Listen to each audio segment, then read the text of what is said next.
Yeah, good. I'll see how good I can do the block because I'm used to.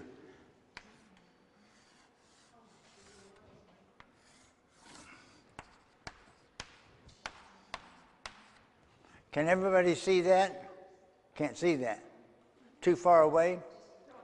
I couldn't see that far away myself. Anybody help me with that? What does it say? If I spelt it right. Melech. Wonder what that would be. King. And if I make it plural,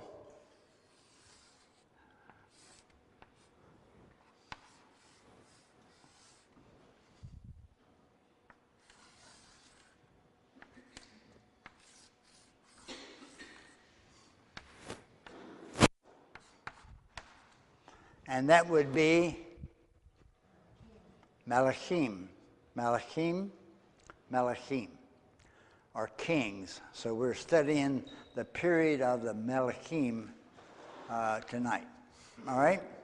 I'm used to not making block letters, so it's kind of hard.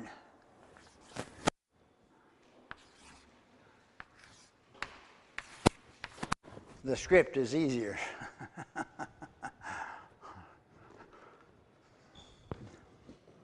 And just everything fits together, I guess, when you're blessed of the Lord. So I happen to be reading currently in Melechim.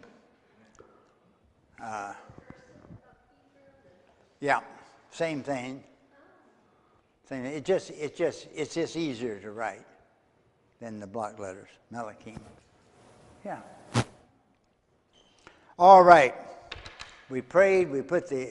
I could put another word up there if we'd like, or we can go on. Let's go on. Okay. Maybe I'll use that other board too. What do you think? Oh, I know. I saw something on the maps. Let me move this over where we can see it. I didn't even think about this last week. Can everybody? This thing's going to collapse on me. Come on, buddy. How's that? Can everybody see this thing? And you can see it with a... You guys can't see it, can you? I'm slide things back a little bit. Let's try it like that. Okay. And so Judah and Joseph was more equal than the others. So they received their portion here at Gilgal. And then when the tent was relocated at Shiloh, here in the mountains, then the other tribe says, hey, how about us? We want some portion too. So we have here is the Jezreel Valley, and this would be the most prosperous farming area in the whole land of Israel. Well, the Shephelah here, Plains of Sharon would be good, but this is the Jezreel Valley is really, really prime farmland. So Zebulun and Issachar got their inheritance here. Asher along the coast, and be it Haifa, Akko area. Naphtali got the hill country, the mountains. So if you go to Kiryat Shemona or Metula, if some of you have been there, the mountains up on above Kiryat Shemona in that area, that would be Naphtali. And then, of course, Reuben, Gad, and a small group of Manasseh was in this Transjordan area. And who does that leave us? We got them all covered except Benjamin and Dan. So they must have been the last two to get a portion. And so what they did then, they didn't have a good territory for them. So what they did is squeezed out a pie-shaped territory between Judah and Ephraim on the east and gave that to Benjamin. And they did the same thing on the west and gave that to Dan. Now Dan, he must have been the last dude to get an inheritance because his inheritance was right in the Philistines' front door. And so as a result of that, his inheritance was always iffy.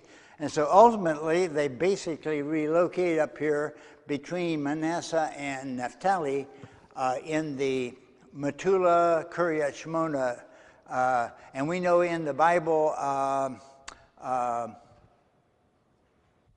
help me somebody, the area where Jesus said, "Who does man say that I am?"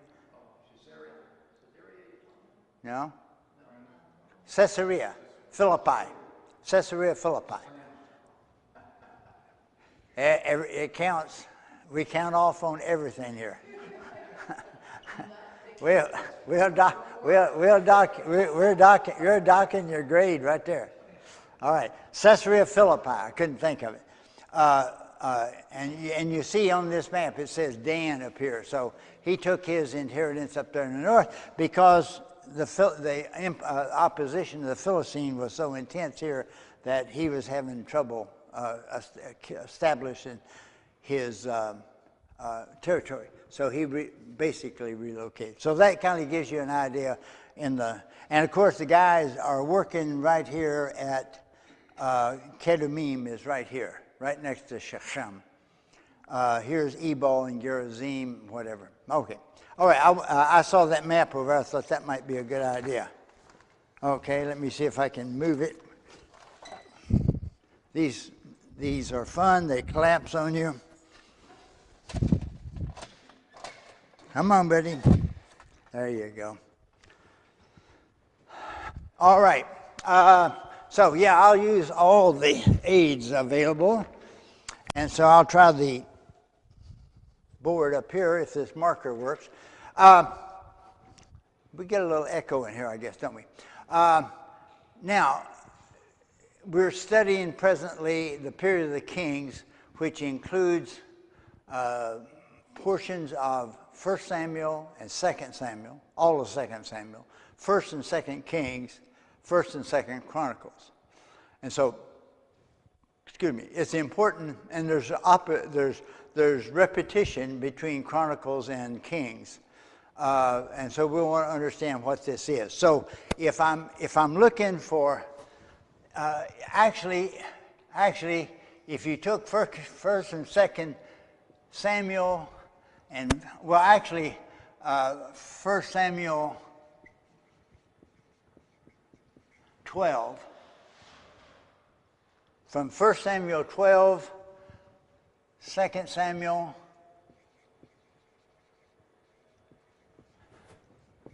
1 Kings, 2 Kings. I kind of ran out of space, didn't I? Extend that. All right.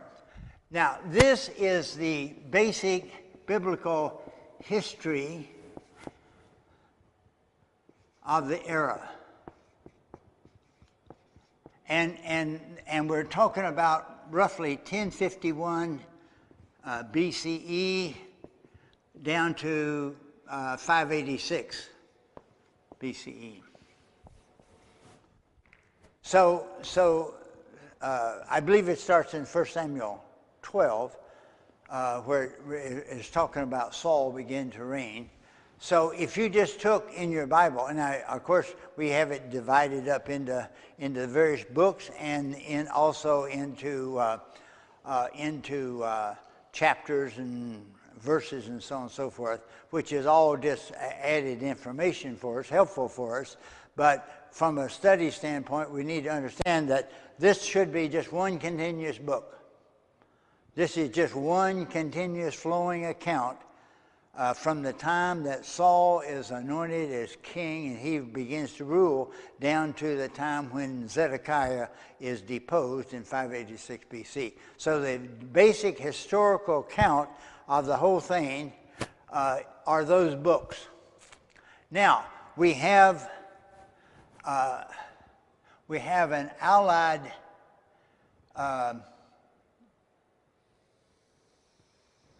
account of first, I'll just make them together and want to write, but Chronicles. All right, so when we say Chronicles, what does that make you think of?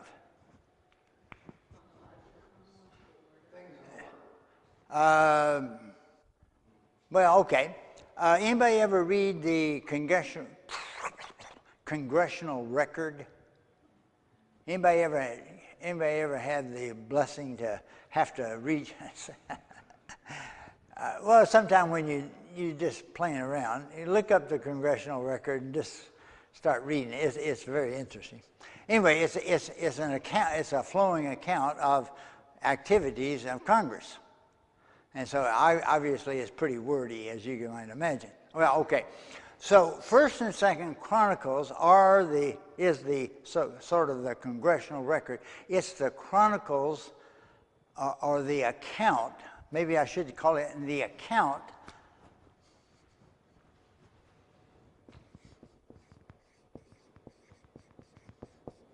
of the throne of David.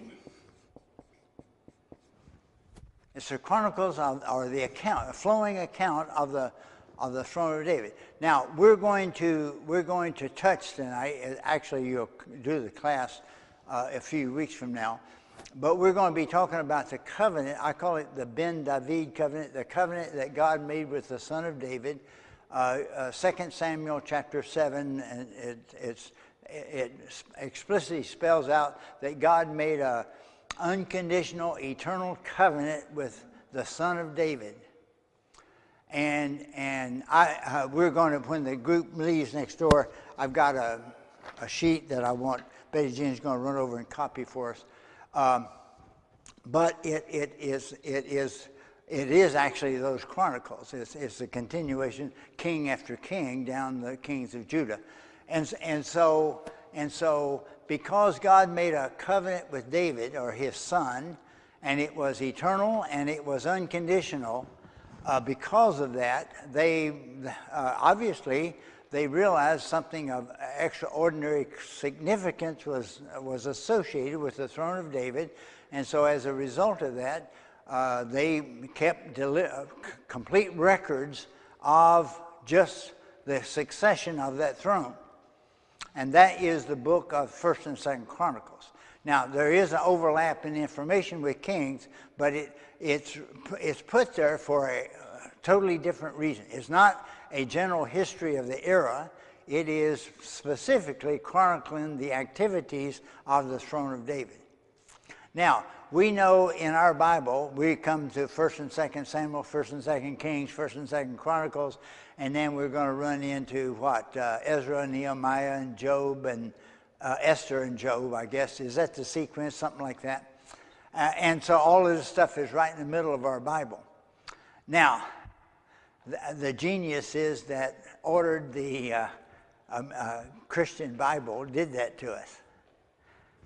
What they should have done is put the sequence like the Hebrew Bible.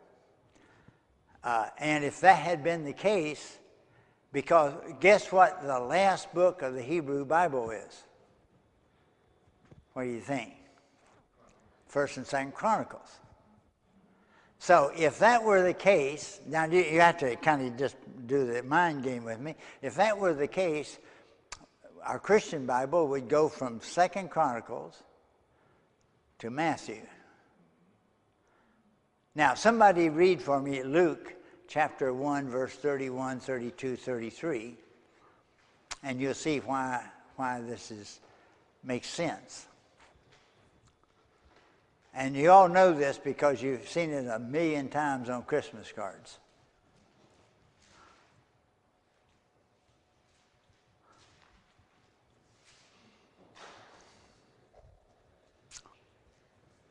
Anybody, anytime. First, Luke chapter 1, verse, I think it's 31 through 33.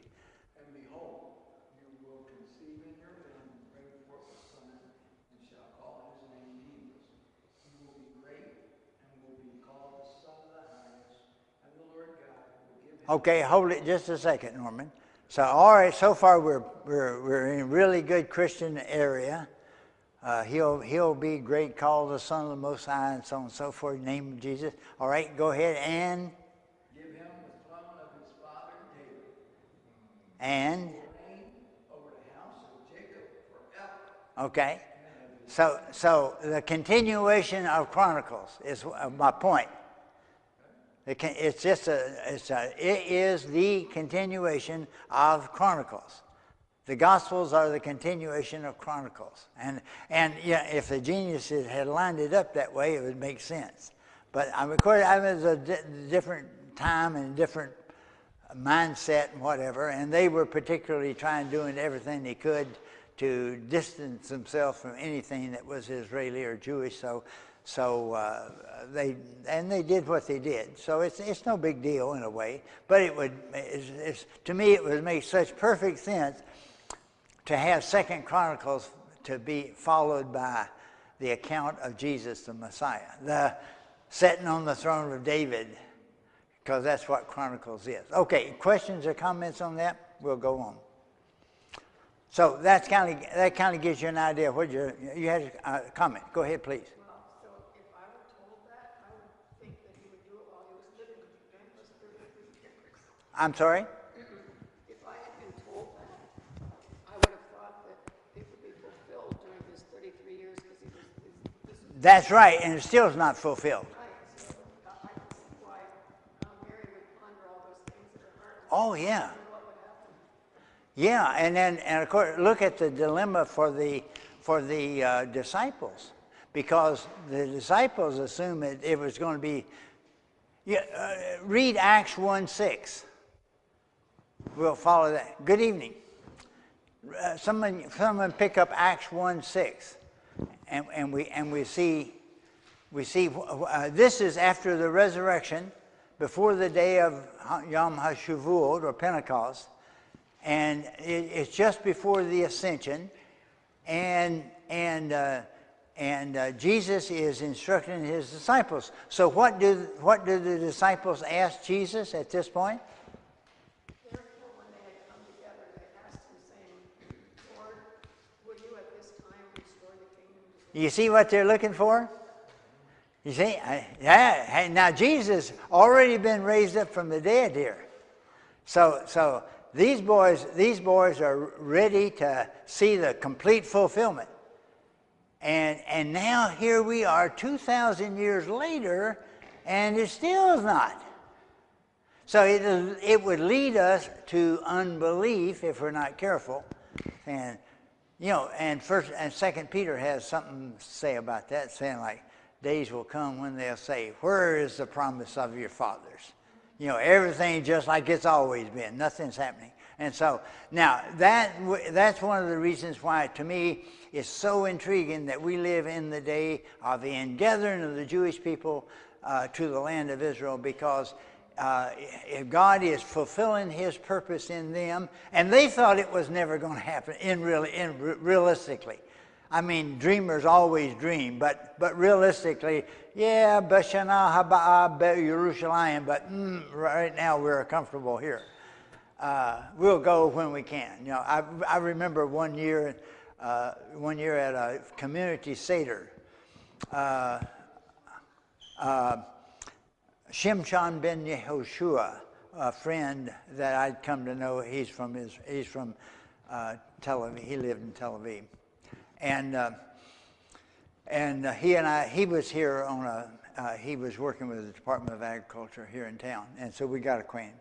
And so we both attended the same community Seder. One of those years that we were jointly with U Coffee or whatever group doing Seders. And so everybody at the end of the Seder hollered, B'Shana Haba'a Yerushalayim, and Shimshon got as red as one of the or your shirt, and he really gave him a mouthful, because he said, hey, we're here now, why are you waiting? Come. See, they're comfortable.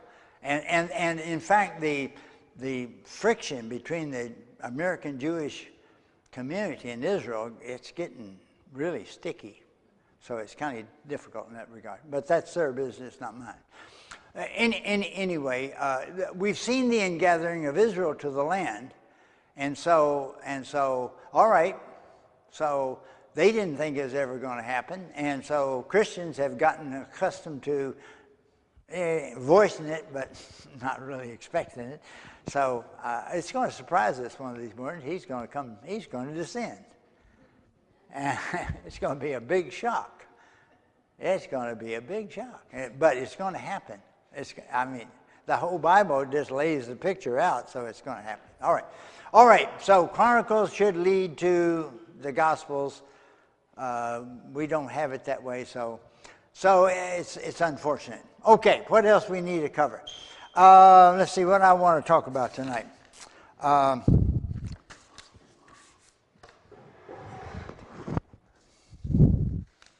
Okay, if I guess I'll erase some of this. You guys can see this better than you can see the chalkboard, can't you? All right, everybody knows what this is. Hey, that's erasing pretty good. Look at that.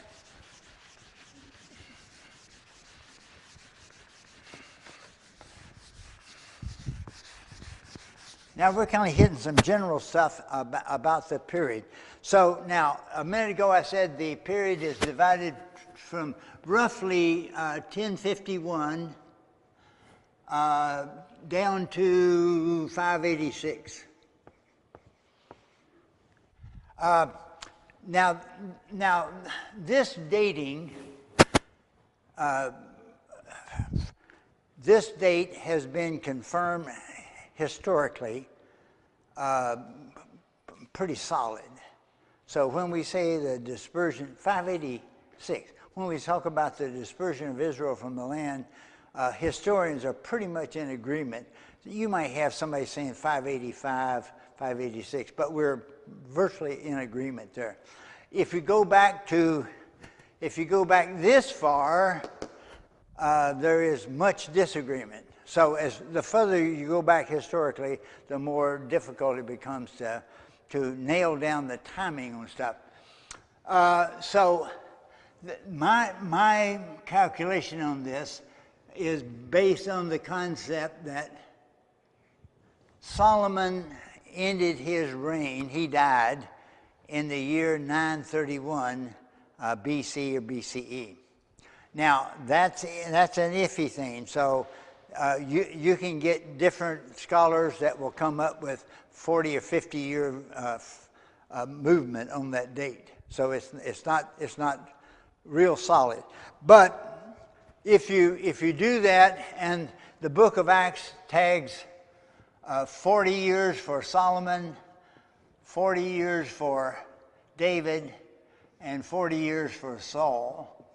And so if you do that, you can back into 1051 as the beginning of the reign of King Saul. Remembering, however, that if you're 1000 BC, you might have a 50-year swing there, because I haven't found any general agreement that would tell us one way or the other explicitly. All right, so this period then is going to be called what we call the United Kingdom.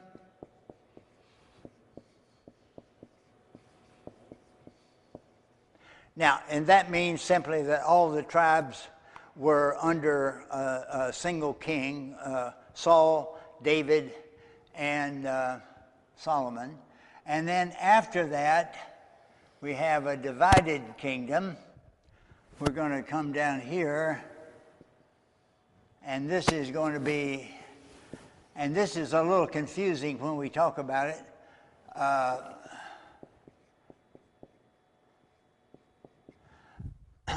But from 931, we have the nation of Israel that was unified under Saul, David, and Solomon now are divided into two different separate nations, the northern kingdom being called Israel, but it is not Israel in a total sense. The southern kingdom is referred to as Judah. And so there are about 9 tribes associated with Israel, the top, and 4 associated with Judah. And so the northern kingdom is taken into captivity in 722 BCE. And of course, Judah is taken in 586 BC. The Assyrians destroy the northern kingdom of Israel, located at Samaria. Originally, the capital was Shechem, and our work group is right up the hillside from Shechem tonight. So you can see Shechem from Kedumim, from the park that they're working on. So this area was taken into captivity by the Assyrians 722 BC. Judah was taken into captivity in 586 BC. Now, I always want to actually put Israel up here because they're on the north, but we have them down below. Because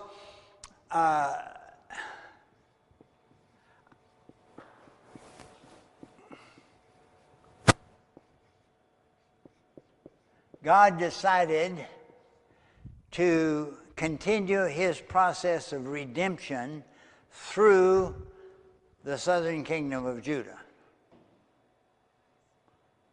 There's no promise to the northern kingdom whatsoever in that regard. It's to Judah. And so now so now this ends up being way down in the future here. We'll just call them the Jewish people. Who are the Jewish people? And how do you get to be a Jewish people or a Jewish person? How does a person become Jewish? Well, if you're born and your ancestors were Jewish and from the tribe of Judah, but remember now, Judah, what we know as Judah encompasses the tribe of Judah, Simeon. Is that I or E? First is an I, then it's an E-O-N. Benjamin and Levi. All of these tribes are in Judah. Remember in the Gospels, John the Baptist's parents, Zechariah, was that his name? Yes.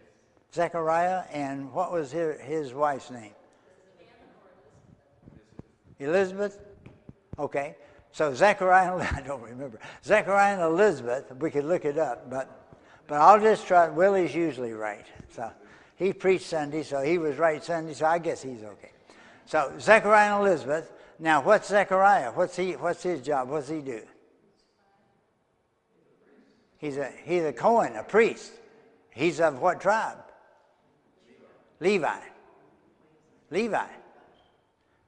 So there's a whole host of Levites, Kohanim, and so on within the people. Everybody that you know is Jewish that's got a name like Levine, Levi, whatever, they're actually claiming lineage from the tribe of Levi. But they're Jews.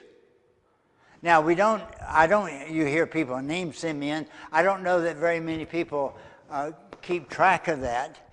Why couldn't you hold on to your lineage there?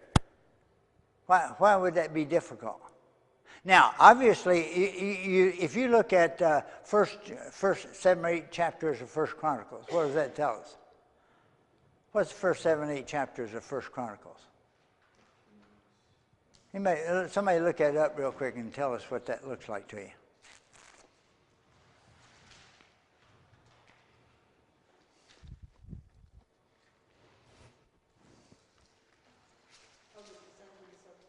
Oh, it's a chronology of each tribe. So everybody's tracking at this point, they're tracking their lineage all the way back to Abraham. And if you look in the Gospels with Joseph and Mary, they're tracking all the way back to Abraham too. So they were very careful about maintaining their family lineage. As a matter of fact, why was Jesus born in Bethlehem? There's a reason for that. There's a reason for it. You go all the way back to the book of Ruth to find it. You go because David fathered Jesse, whose father was Obed, whose father was the husband of Ruth, was Boaz. Boaz. All right, they're of the tribe of Judah, and they have a piece of land at Bethlehem, Beit Lechem, house of bread. That's where they live.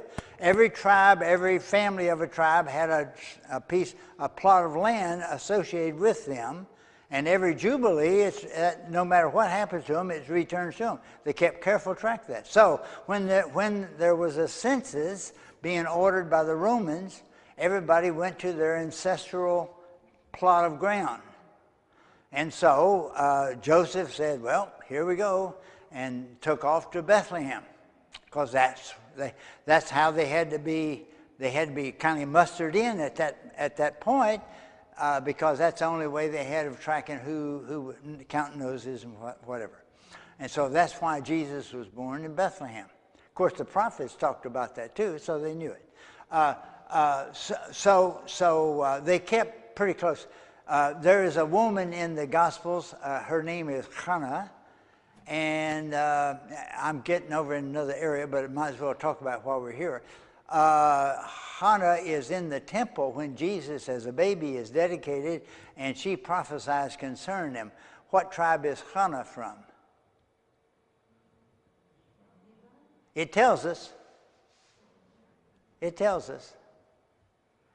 Look over about Luke chapter 2, I guess it would be, when they brought Jesus to the temple.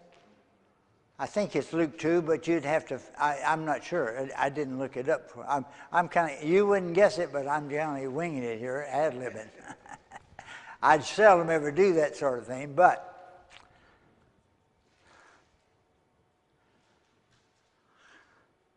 Hannah is a older lady, anymore though. She doesn't seem that old to me. Asher. She's of the tribe of Asher. Now, that brings us, now Asher is down here in Israel. Remember, he's up around Haifa. What is she doing in Jerusalem? And she's a Jewish lady. She's Jewish. She's just a Jewish lady that's in the temple. She's old. Her husband is deceased, and she's praying. I think it says she prays constantly in the temple, and so she prophesies concerning Jesus. Now there is another guy that prophesies there too. His name was what? Simeon. Simeon. We hear another tribe name, don't we? Tribal name. So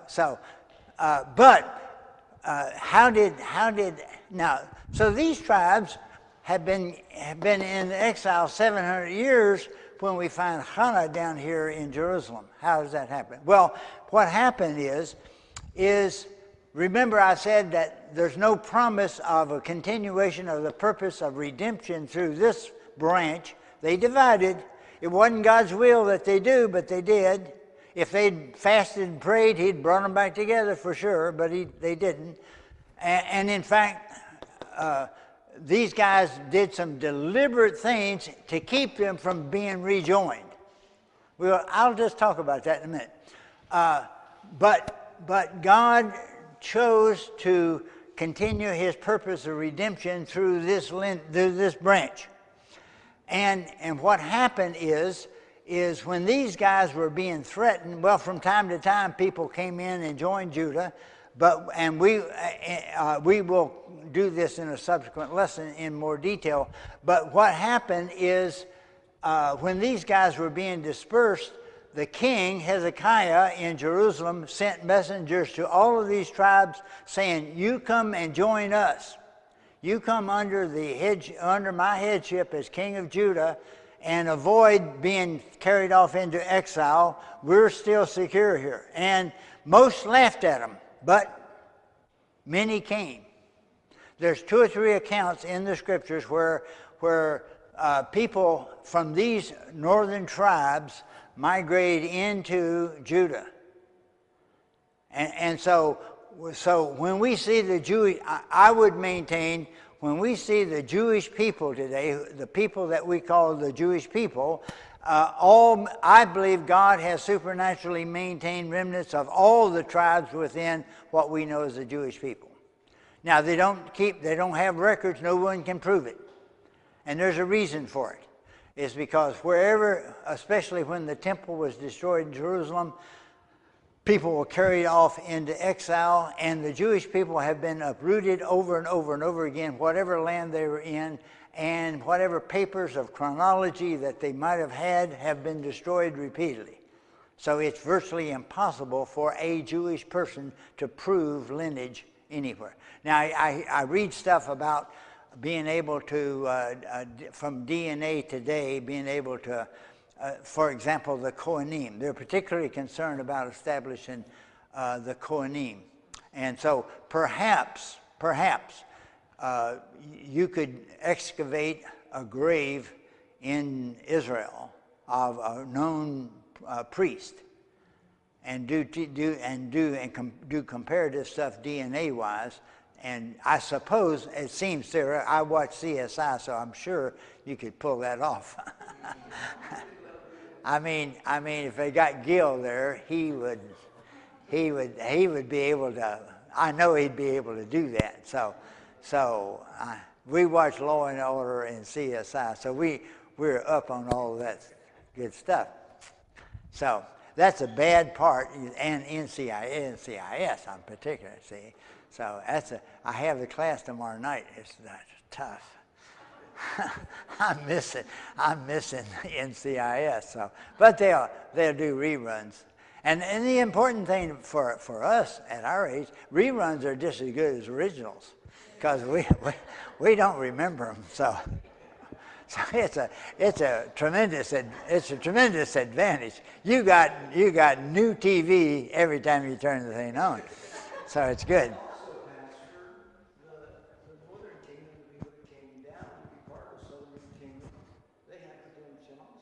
Oh, the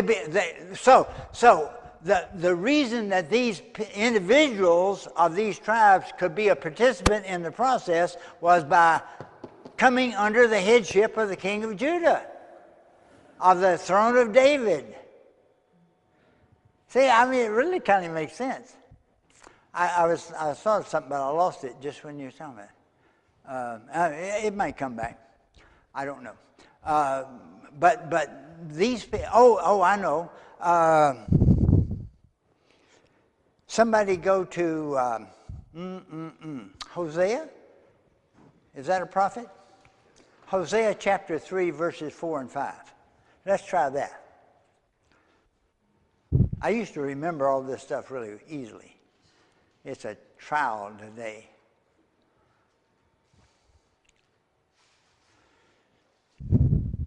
This is the promise, if I got the right address. This is the promise that God is making to the individuals of the northern kingdom of Israel at the time of the dispersion. Somebody got that? Chapter 3, I think it's verse 4 and 5. If somebody would read it, we'll see if it's the right one. That's okay. For the children of Israel shall abide many days without king or prince, without sacrifice or sacred pillar, without ephod or cherubim. Afterward, the children of Israel shall return and seek the Lord their God and David their king. See that? They shall seek the Lord their God and David their king. So if they want to be in on the action, they're going to have to seek David their king. And that's exactly what multitudes did. And that's why I believe that there are remnants of all the tribes in what we know as the Jewish people today. Okay. All right.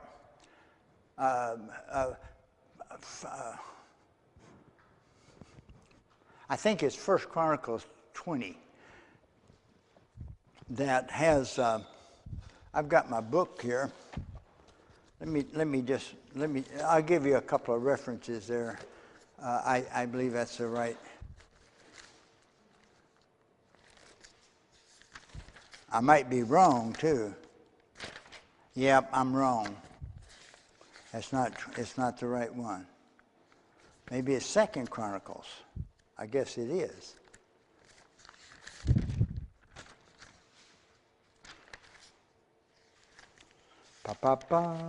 We'll find something here in a minute. Well, I'm too far over in 2 Chronicles, so I'll just have to back up a little bit.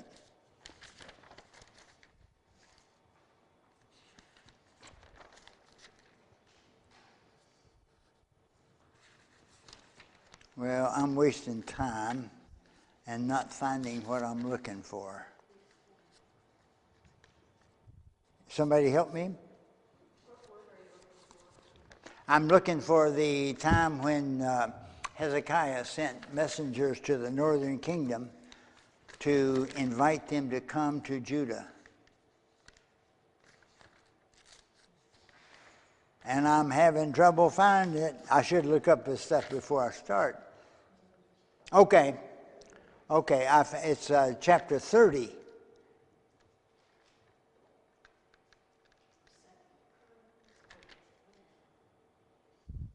Let me read 2 Chronicles 30, verse 10. So couriers passed from city to city through the country of Ephraim and Manasseh as far as Zebulun, but they laughed them to scorn and mocked them. I mean, they were inviting them to come under the headship of the king of Judah. Nevertheless, some men of Asher, Manasseh, and Zebulun humbled themselves and came to Jerusalem, and the hand of God was also on Judah to give them one heart to do what the king and the princes commanded by the word of God. So I took me forever to find it, but 2 Chronicles 30.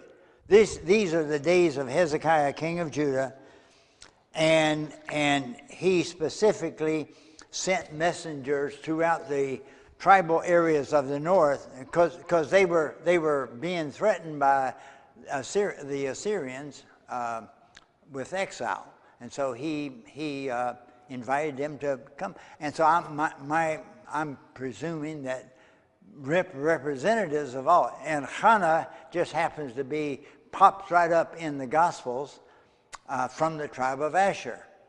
So her forefathers were some of those that came south and joined Judah rather than being carried into Assyria into dispersion. Okay, everybody's got that one all knocked down. We're happy. Oh, I had the reference right here on my paper. I should have read it. That'd be handy, wouldn't it? Gee. Okay. Okay. You guys been working through study guides some? Do sometime? Okay. We might get to that in a few minutes. Okay. I just can't help myself. I got to cover this one. Let's go to 1 Kings 12. Now, we're talking about the situation that exists here at this point, 931 BC. Solomon died. By the way, that must have been a time of incredible crisis, because God made a covenant with the son of David, Ben David, that your throne, your kingdom, and your house is going to be established for eternity. And so the son of David that sat on his throne was Solomon, and Solomon built the house of God, the temple in Jerusalem, sat on David's throne, and ruled over his kingdom. So obviously the covenant was established with Solomon forever. The only one problem: after 40 years of reign, he died. And so, what do we do now? And so I'm just imagining they had a committee meeting. A bunch of guys got together and had a cup of coffee and said, look, what do we do? Is the Bible just wrong? Did we make a gross error here? Did God say something that wasn't true? or is there another way that we could look at this thing? And so ultimately they decided that the grandson of David is just as good as the son of David. And so the grandson would fulfill the promise. So Solomon's son, Rehoboam, succeeded him on the throne in Jerusalem, so everything's happy. Not too long, Rehoboam dies, and then his son, and so on down the line, all the way down to Zedekiah. And so that's why I want to get the picture of this thing flashed a little bit later. Now, Rehoboam, when he became... Now, Solomon, you remember Solomon was supposedly the wisest man in history? All right? Not so wise. I mean, he may have started out wise and just turned dumb. I don't know. But he sooner or later he forsook Torah, and if you forsake Torah, you become unwise. That's what I mean. So he's the wisest. All right, that's what it proclaims. That's great. He was obeying Torah. You know, I found that as long as I obey the Scriptures and walk in the Scriptures, if you don't really know me closely, you think I'm a pretty sharp guy. If you want to know the real skinny on the thing, go talk to Ms. Joe. she would tell you differently. But I remember Miss Christine remembers Pastor Steele at Friendship, what's now First Baptist of Alamont Springs. I thought this dude walks on water. I mean, this guy is really anointed. This guy is really something. And so he eventually hired me as associate pastor. And so my office is right across the hallway from him. So I'm walking shoulder to shoulder with him day to day. This boy don't know he can barely tie his shoes.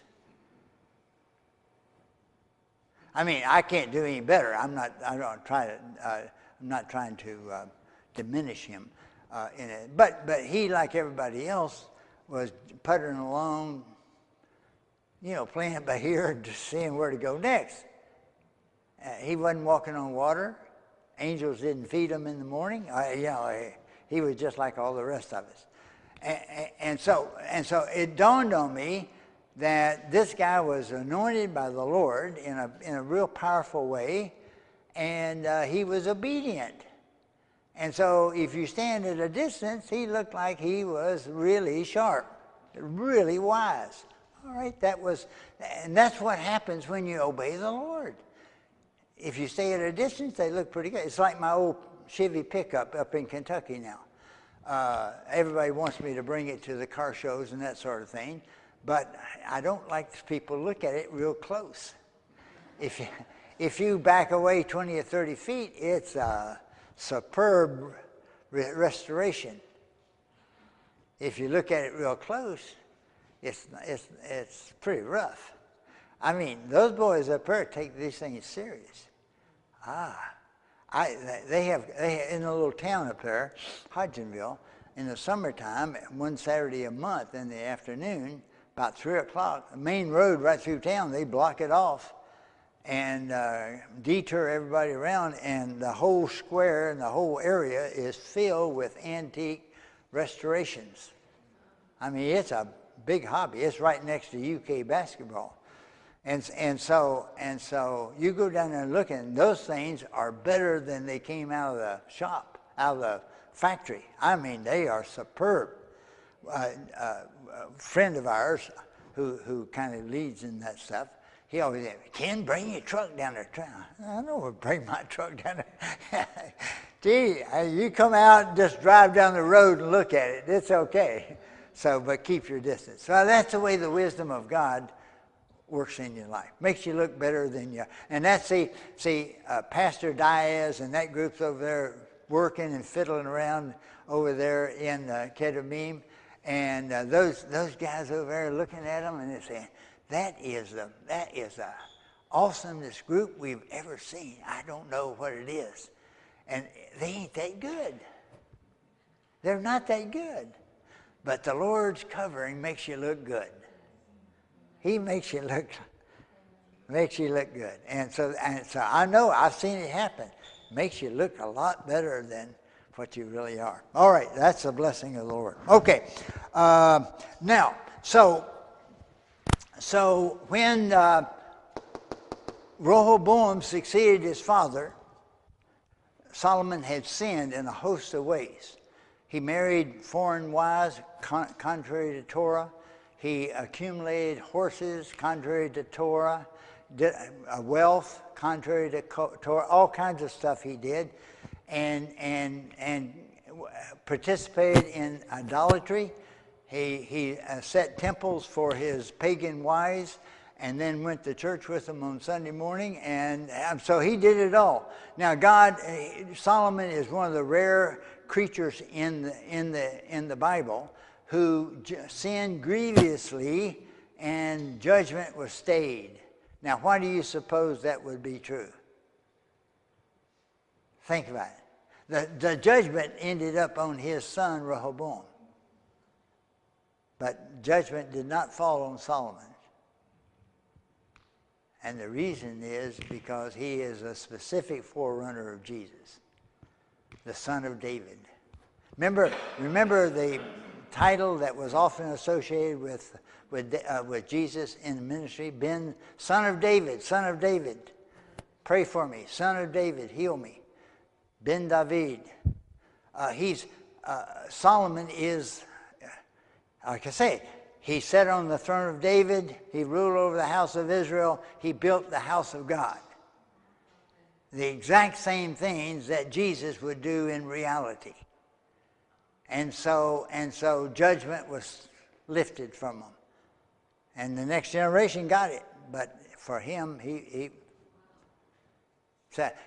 one of the rare examples in the Bible that sinned grievously. Now, I'm not talking about minor stuff, but I'm talking about very, very odious idolatry right in the middle of Jerusalem for a king.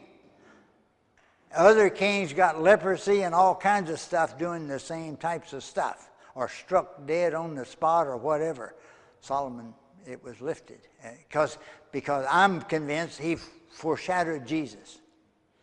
And the Lord doesn't want you to have even the flickering thought that somehow the kingdom is going to be removed from Jesus. He wants you to be totally confident. So, all right. So Rehoboam, he had elderly advisors like me and Willie maybe, and he had young advisors. Who we want to pick on? I don't know. Nobody that young here. Well, some people are young, but whoever. He had young advisors. And the young guys were like AOC. We know how this thing works. Let's go for it.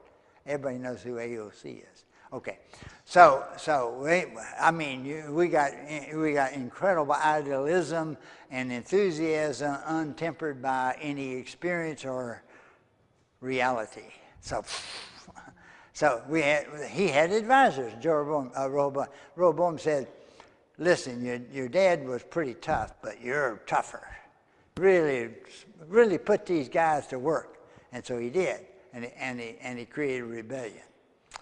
And so the kingdom broke down. And it broke down how? Between Judah and Joseph. The division is always going to be Judah and Joseph. Ephraim and Manasseh, you could just substitute Joseph. So it's Judah, Joseph. And so the northern tribes, led by Ephraim and Manasseh, but Joseph broke off separate. And Jeroboam is actually God promised to anoint Jeroboam to be king because of the judgment that's coming. And that was during the days of Solomon. Says, make him king up there. So what did Jeroboam do? We won't read the scriptures because we're going to run out of time, but I'll just reference you to 1 Kings 12. You can just make a note and look at that in your own time. But what Jeroboam did, he did three things that I wanted to call your attention to. Here, I can erase this now. We're all happy. Now, this is very important to us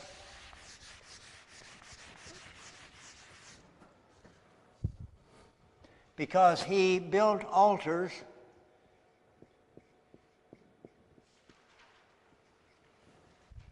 other than the altar of the Lord in Jerusalem.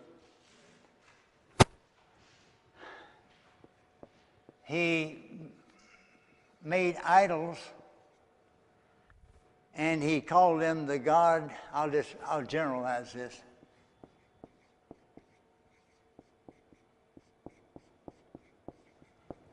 This is my terminology, not. He said these idols are the God of the Bible. Actually, what he says, behold, Israel, the Lord your God that brought you up out of the land of Egypt. That's what he actually said.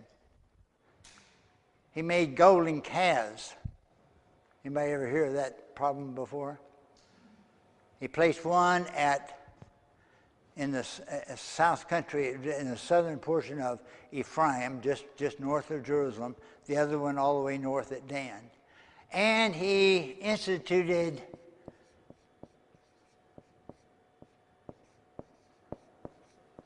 different festivals from biblical festivals. Okay? So particularly he made a festival in the 8th month. And of course, it was patterned after Sukkot. Sukkot occurs in the 7th month. So so there's an altar now throughout the Torah, or Deuteronomy particularly. God keeps saying, eventually I'm going to establish my name at some specific spot in Israel, in the land. And you are to worship here and I'll make sacrifices here and here only. Now, that was established during the days of David, and it ends up being what we know as the Temple Mount in Jerusalem. And so that's where Solomon built the temple, 1 Chronicles 3:1. He built at Mount Moriah, at the very spot that David had specified. And so that became the altar of the Lord, so he had an alternative altar. Okay? He built calves, golden calves, idols, and he said, behold, Israel, the Lord your God that brought you up out of the land of Egypt, and he established alternative festivals. Now, why is that? Why did he do that? Because he was afraid, even though God had given him the throne, God anointed him initially, chose him and anointed him. Actually, Solomon chased him into Egypt because of what God had already spoken to Jeroboam. And he was in exile in Egypt until Solomon died. Then he came back. Solomon was going to kill him. It's interesting, Solomon is much more like Saul than he was of his father David in that sense. So, it's one of those things. Anyway, Jeroboam didn't believe God. God had already spoken to him. And so he was afraid. He was afraid if the people from this northern kingdom were to go to Jerusalem and worship, well, what would they do? Why, they just say, this is the real deal, and here's the king of Judah, and he's the real deal, and we'll just stay. So he was afraid that he would lose his calling, his position. It's like a preacher being afraid to preach the truth because he's liable to lose his annuity or something. I had a guy I talked to him one time, and he was wondering how I could be so careless, because he couldn't afford to be careless because he liable to lose his retirement. I said, retirement? What is that? Now, I mean, so the Lord's blessed me, so I'm happy. I get to play pastor 2 weeks a year. Hey, see, you can't beat that. I'm like old John Klein used to be. I got all the blessing and none of the responsibility. I can cut up and do all kinds of stuff, and because the judgment's going to fall on Pastor Dias. see, so he can pick up the pieces when he gets back. So anyway.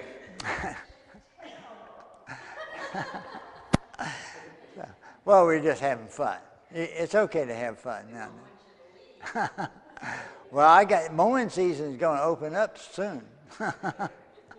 Up north, I mean, as soon as that cloud parts just about that much. It's been overcast for 3 months now. So, but about 1st of April, and then, boy, that grass comes out crazy. Everything turns, it's really glorious. Just vibrant, but you got to mow. And We could take turns and go off the mow. Yeah, I hear stories about that. Okay, so he was afraid to lose his kingdom. Now, why am I beating on this? Because the church did the exactly same thing. Christian leaders, I'm talking about, in the 2nd, 3rd, 4th centuries, they did the same thing for exactly the same reason. And they're still doing it. Yeah, they're still doing it. Now, I will go from the bottom. This is easy, isn't it? Does Christianity celebrate the Leviticus 26, the festivals of the Lord? Leviticus 23, about verse 38, somewhere along that line, it specifically refers to these festivals as the festivals of the Lord. They're not Jewish festivals, they're festivals of the Lord. They're festivals of the God of Israel. They're festivals of the God of the Bible. Shabbat, the most important festival is Shabbat. And then there's Pesach and unleavened bread, first fruits and unleavened bread. There is Shavuot, covenant, and there is trumpets, trumpets, Yom Kippur, and Sukkot in the 7th month. 1st month, 3rd month, 7th month. Those are the festivals of the Lord. Christianity, the leaders of subsequent centuries devised new festivals. So Ishtar, whatever. Now, it's some aspects of it is biblically oriented. I mean, we're talking about the resurrection on Easter Sunday. So we all celebrate the resurrection. Actually, we celebrate the resurrection every day, I expect, don't we? But anyway, there's a specific. Now, actually, gosh, screwing up really costs you something, because actually that's first fruits. It actually is first fruits. And so you have to know the biblical. The winter wheat would be harvested, would be growing. The wheat and barley would be in Passover time, which is about this time. Passover is going to be in about, a month? A month from now. It's a little bit late this year, a little bit April. So let's say the 1st of April. That's a good general time frame. If you go to Beersheba, to the wheat fields, you'd see wheat about this high, still green at this time of year. And so they would go out and cut a bundle, sheave, is that what they call it? Of wheat or barley, and they bring it to the temple in Jerusalem. And just on that particular, 2,000 years ago, on that particular first fruits morning, I think it was a Sunday morning, they were waving that first fruit offering when Jesus was raised from the dead. The first fruits of the resurrection. That's how he's referred to it. All right, and then you get Shavuot 50 days later. And so what they do, now we're in early June. Now, by the time May gets along, the crop has ripened, and they harvest it. and take it to the threshing floors, and today we just run a John Deere combine through it and it'd be done. But anyway, it was laborious hand labor at that day. But anyway, they grind it up, make flour with it, and bake a nice two big challah loaves. And on Yom HaShavuot, or Pentecost, that was the fulfillment of what the first fruits promised. And so when that was being offered, there was 120 in the upper room, and the Holy Spirit fell on them, and they were filled with the Holy Spirit and rejoicing, speaking in tongues, rejoicing before God. They were brought into the kingdom. Shavuot, Pentecost. First fruits, fulfillment. So what was the agricultural pattern was fulfilled in that reality. I mean, gosh, I can't believe that people chose to ignore this stuff. Anyway, festivals were changed. All right? By the 5th century, they established now I hope I don't get in real bad trouble here, the so-called mystical Holy Trinity. Now, I'll hurriedly come along to say, our New Testament experience is that we have received the Holy Spirit. We make Jesus, we know Jesus by the power of the Holy Spirit, and we make him Lord by the Holy Spirit. And he brings us to, no one can come to the Father except by, he brings us to worship the Most High God, the Holy One of Israel. So we can talk about our experience in a triune sense. And that's perfectly scriptural and solid. I mean, that's just what the scriptures do and say. And that's our experience. So we can talk about a triune experience. But what they did is they were wrestling with some real troubles. The Council of Nicaea, because some guy, I've forgotten his name, was becoming a very, very popular teacher throughout the Roman Empire of that day, and he was saying that Jesus was born just like all of us in exactly the same. In other words, he was denying the unique divine conception of Jesus. That Jesus only walked perfectly in his own by his own determination, was not unique. And so as a result of, and that was dividing the church. And this was just at the time when Constantine was trying to use the church as a backbone of his effort for empire. And so he called the council and gathered all the bishops and presided over that council.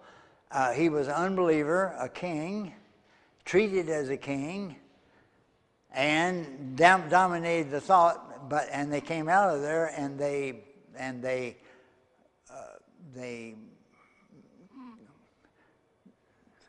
exiled the teacher.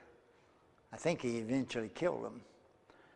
They made, following him, I wish I could think of his name, but anyway, it doesn't matter, a death penalty within Rome. And so the elders or the bishops came together. They came up with the committee conclusion that Jesus was in every way exactly the same in every sense as the Father. Now, they might even be correct there. We don't know. You see, what we know with certainty is what the scriptures give us. And the scriptures do not support that much of conclusion. Could be true, but the scriptures just on themselves does not support it. Always in the Bible, in the New Testament, Jesus is always going to be seen in an inferior position to the Father. Always. No. I can't think of the guy's name. Anyway, and then at the end of the meeting, they somebody said, hey, how about the Holy Spirit? And so, well, we'll postpone that. So in 381, there's a subsequent council, and they put the Holy Spirit in exactly the same setting as the Father and Jesus. And then Augustine, 25, 30 years later, in his writings, put together the concept of the so-called mystical Holy Trinity. And that's become foundational to the whole church. Now, there might be areas of that declaration that you could say, well, I think I might agree with that, and you might be right, and they might have been right. The only thing is that they went way beyond what the Bible specifically tells us. Now, anytime that I cook up something that becomes important and doctrinal that's post-biblical, it is going to divide, not pull together. Because if I pull something together in my mind that I think this is how it has to work, Willie's probably going to see something different. And therefore, we're going to have a point of division, and if it gets serious enough, we'll be divided. The body of Messiah needs to be united, not divided. And so anytime we go with anything post-biblical, it gets us in trouble. And that's what they did. That's my problem with what they concluded. I'm not suggesting that they could be, maybe they're right. I don't know. How could I know? Because the Bible doesn't give me that much information. The only way I could know would be through personal prophecy that I would receive, but we don't build doctrine on personal prophecies. Because if it does, it's going to divide us. All right, so they built an idol and called him the God of the Bible. And that really that puts a fence between us and Israel. Man, that's a solid one. And then, how about the altar? Do we have altars? Yes, in every church. In every church. Now, in the evangelical churches, charismatic, it's very informal, but the idea is there. But if you go to high churches, it's not informal at all, is it? I remember years ago, a group of us went down to the Good Shepherd Episcopal Church in Maitland. Some Jewish guy was going to speak there. And so we got there real early so that we could make sure we got good seats. So we were right up front. And so there's 8 or 10 of us. We're just up there cutting up, talking, just having a good old time. And we were right in front of the altar. We didn't know what it was. I don't know what it is. And so the priest came out and really got on our case. I mean, we were, in his mind, we were messing up seriously. So you were, what's the word? Defiling the altar. We were defiling the altar by our, I mean, we didn't purposely do it. We just doing what we always do. If we'd gone to Denny's and had a cup of coffee, we'd done the same thing. So, and that's what we were common. We were treating the place as common. And that's why he got a real serious barb. Joe, you remember that, don't you? He came out and addressed our situation. So, all right. So yes, ma'am.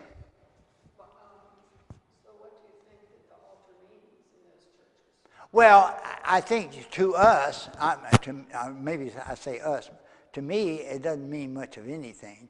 But I think in the high church, in the Catholic Church, what happens at that altar? Yeah. So you have the body and you have Jesus crucified at that altar. Well, don't they call it the Eucharist? Yeah. And they really believe it becomes Jesus. Well, yeah, that's the transubstantiation. That's a multisyllable. We don't use multisyllable words in Kentucky often. So we like to say transubstantiation. Transubstantiation. I think that's what it's called, something like that. But this is it's 400 or 500 years old. But if you take it out of John 6, he talks about if you don't drink my blood and eat my flesh, you have no life in you.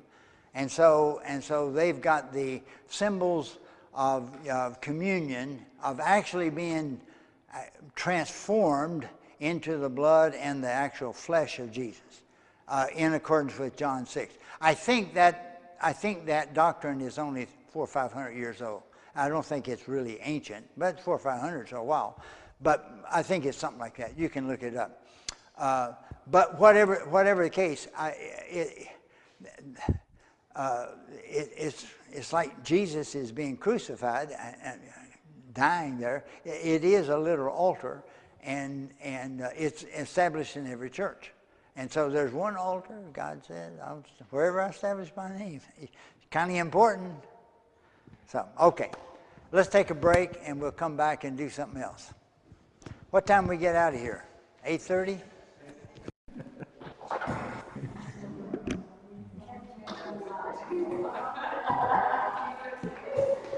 Yes, ma'am.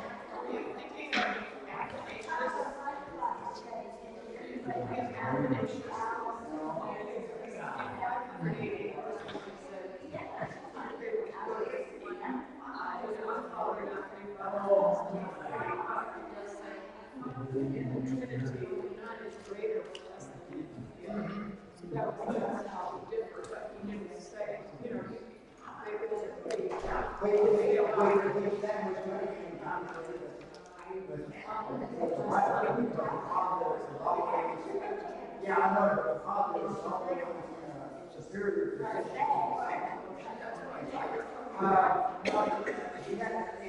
This is 325.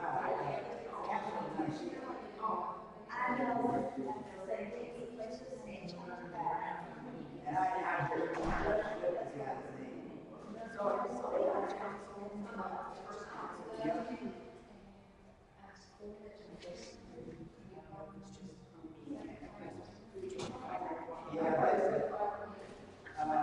no, 325.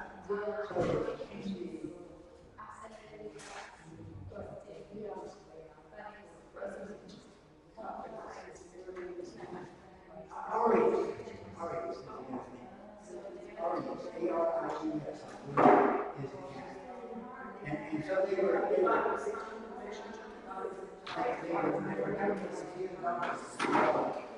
because he was saying that Jesus was born naturally, conceived naturally, just like any of the rest of us. I think the Jesus actually is somewhat different than what we actually thought. But it's virtually the same. Yeah, we do. We are the right to the Son, so we've got to respond to the and you give apostles. Yeah, the apostles, you repeat yourself, which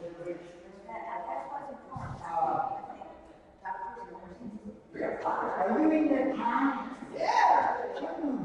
You should wait for me. No respect for you. I have respect for you. Again, there's something. Now we're going to just scripture. Okay? Church things look like, okay? You can say, well, I know you're all there. But yet, it was the strongest actually said, it was for the sake of David that it went on. Why he didn't judge something for the sake of him. Exactly. That's the word, or you might say the covenant. Exactly. And they changed it. I can't remember what it's at, but no, I have to say it. You may not know the address, but I know you're really kind of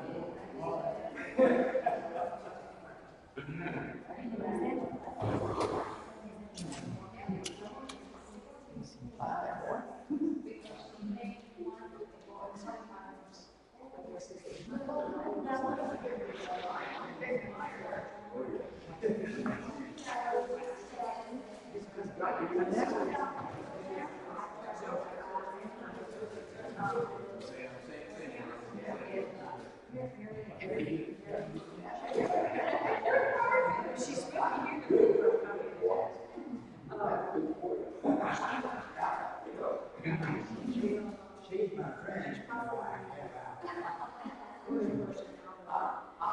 you one night, and I bet you could fly that one. Right? Never made it, really? You never have? Yeah, his mom was Yeah, my grandmother was in there. In fact, she used to have a big plate full of them every time we come in. And all the time we come over, and we saw, they had this our house family. And we found out she only made it. So whatever the fact is, we didn't get it, we didn't go to the fact, she used to, there's a fight, she put 2 years, and she had stuff. Way more than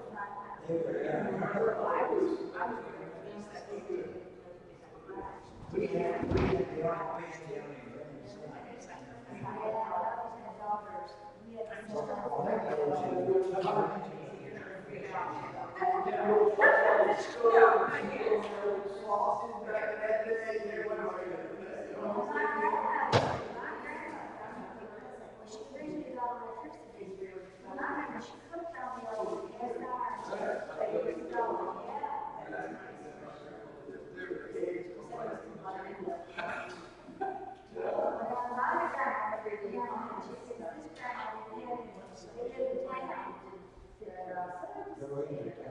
They didn't even have a bathroom, so we had to grab this big tub. And we had to take it back.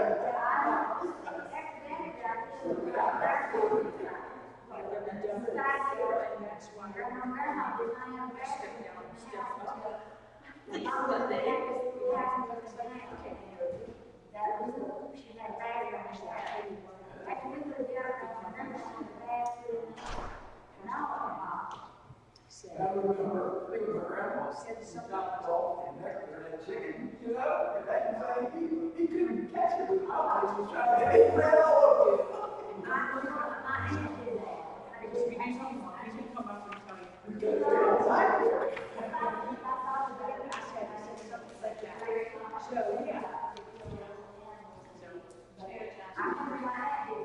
I was too young.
It is good too.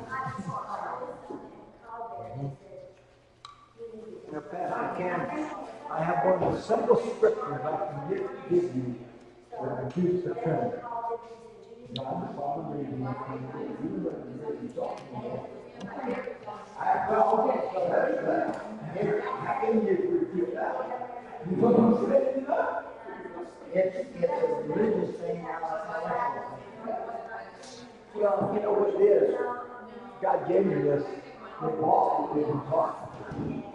We're not open. It's a religious thing, not a, and I was part myself in the church before that. But I always had the Father from the very beginning. So I was always on that. You feel the Bible? I keep going. Okay. It's been a while.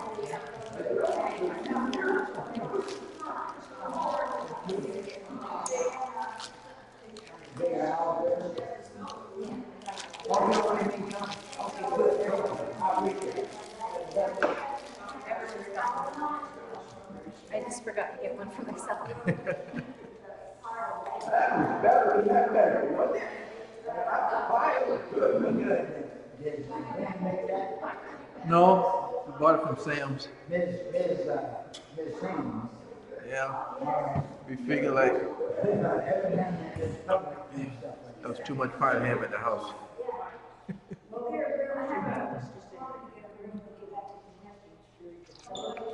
you, Randy.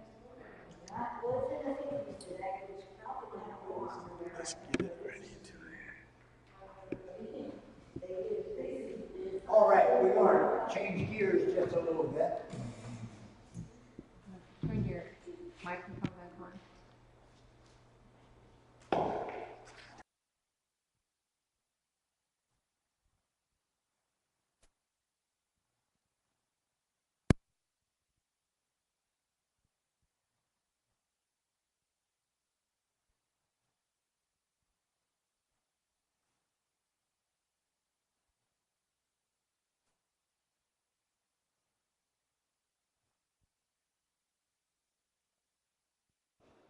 You know, in school, I learned, you know, you always, when you're a student, you always have a trouble with the IE and which way they're supposed to go.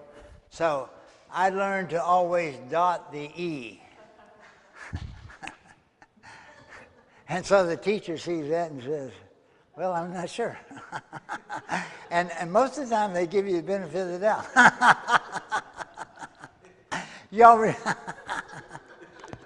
Y'all remember the little blue books that you used to take exams in? So I learned to fill it up. If I didn't know squat about anything, just fill it up. And usually they give you the benefit of the doubt. So there's various devices that you utilize. All right, we're going to talk about the history around these. During the now, I talked to you before about the United Kingdom, Saul, David, and Solomon, and then the divided two branches: Israel, Judah and Joseph, or Judah and Israel, the northern tribes, the southern tribes, and during at the end of the reign of Solomon, just about the time that the tribes divided, the Assyrian kingdom began a very aggressive foreign policy and established their dominion over much of the civilized world of their day. But during the united period of the kingdom, they were occupied otherwise, and there was no strong international force. And so that's one of the, and I think the hand of God was on it, because David, as you know, again, God was very special with David because of Jesus, I think, of the implications, prophetic. And so there was no great international force really present during the reign of David, and his kingdom expanded from the Nile to the Euphrates. The only time in history that the actual biblical boundaries of the land of Israel was attained was during the reign of David. And of course, Solomon inherited that, and he eventually started losing some of it. But David had expanded. No great international power during that period. Egypt had been strong from the time of the Exodus down to basically this period. Egypt had been strong but was turning inward and didn't have a real aggressive foreign policy, so they were declining in power. And they continued to decline in power forever. So they were overrun by the Assyrians and the Babylonians and the Persians and the Greeks and the Romans and then Islam. So Egypt, from the time of the judges down, they just descended in as far as international influence. Much of the period of the kings, they were seen as a great power, but they one of the prophets, I've forgotten, Jeremiah, I think, called them a bruised reed.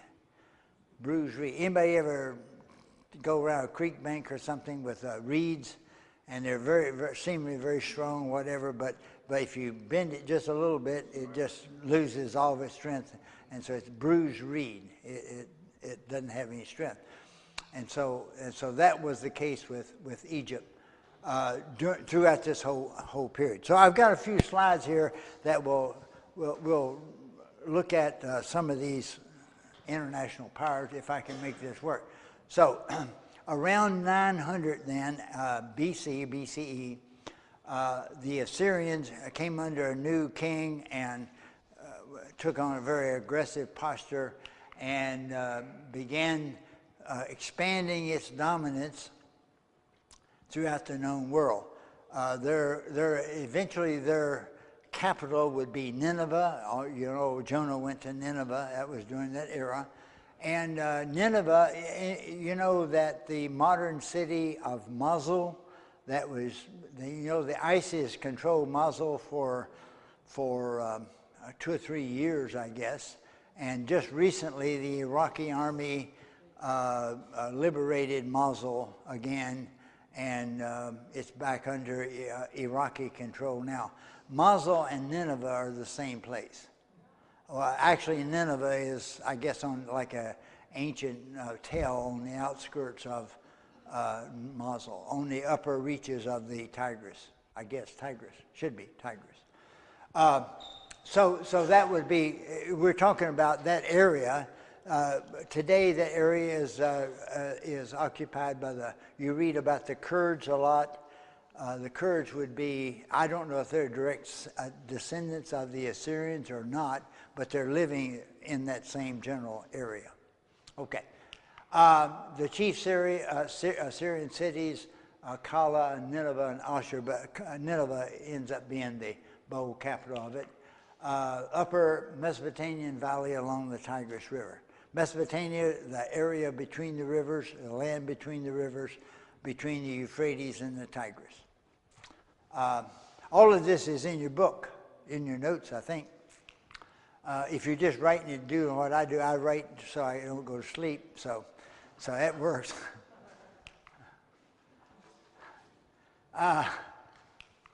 So if we look at their expansion, and I have a map in here in a minute, the first, they expanded southward down the Tigris-Euphrates Valley, captured Babylon all the way to what would be the Persian Gulf or the Arabian Gulf, depends on which side of the coin you toss.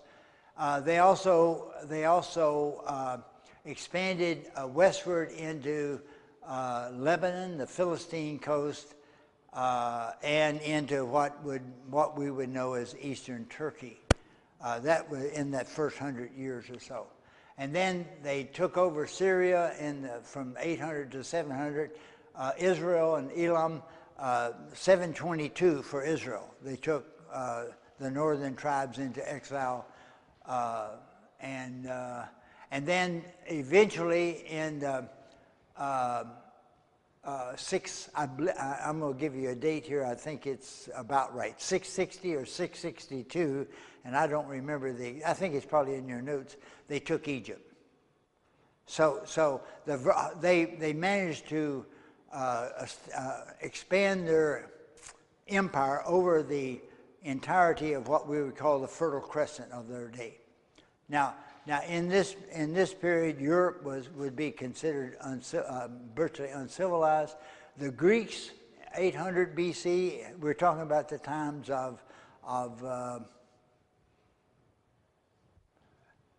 what's the gee, I missed my mind. The great Greek writer who actually served the purpose of pulling the people together. It'll come to me eventually.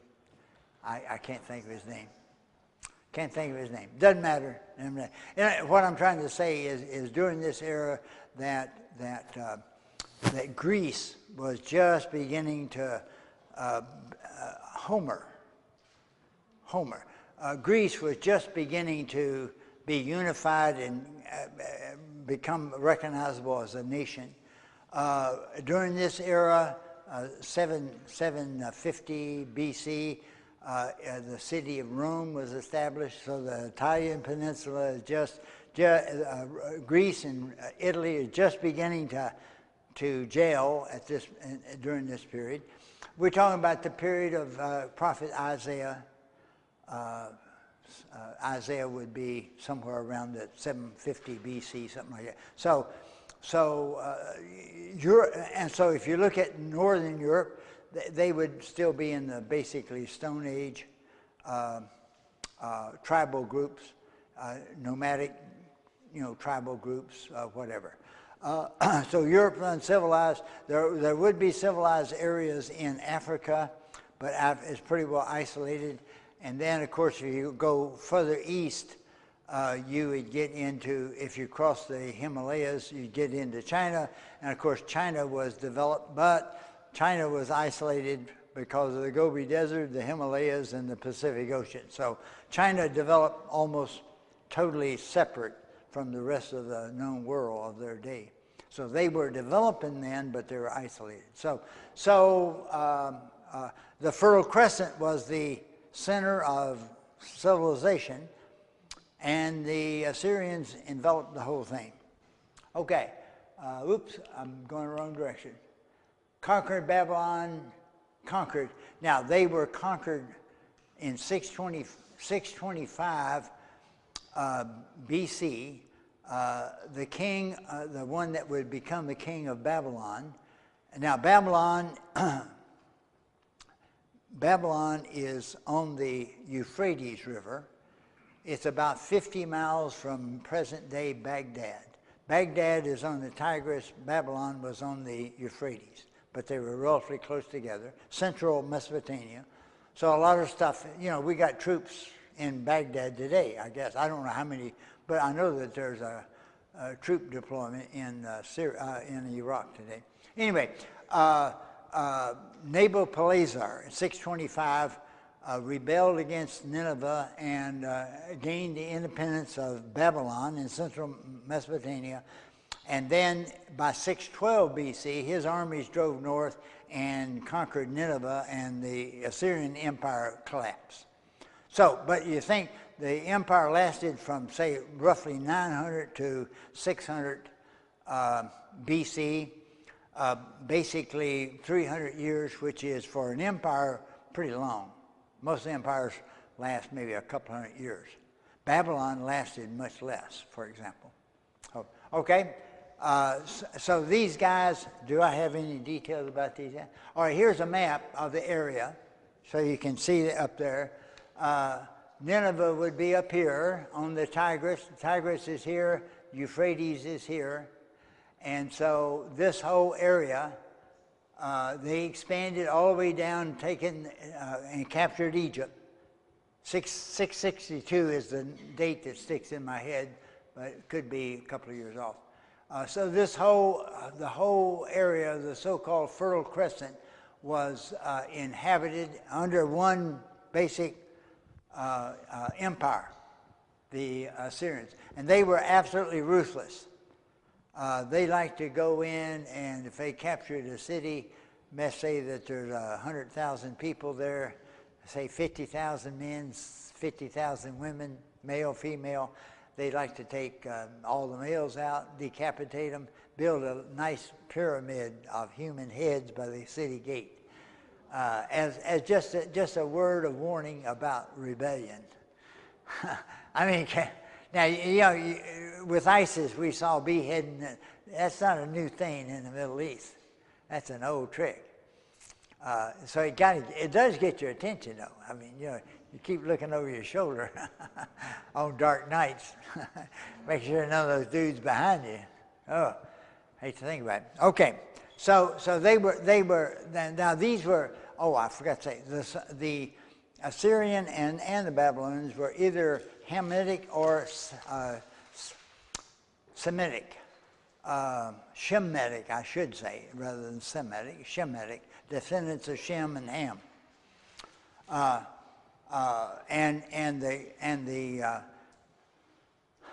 The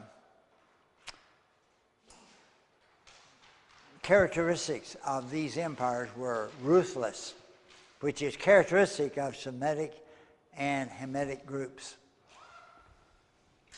Now, we'll eventually get to the Persian Empire, and the Persian Empire is Japhetic,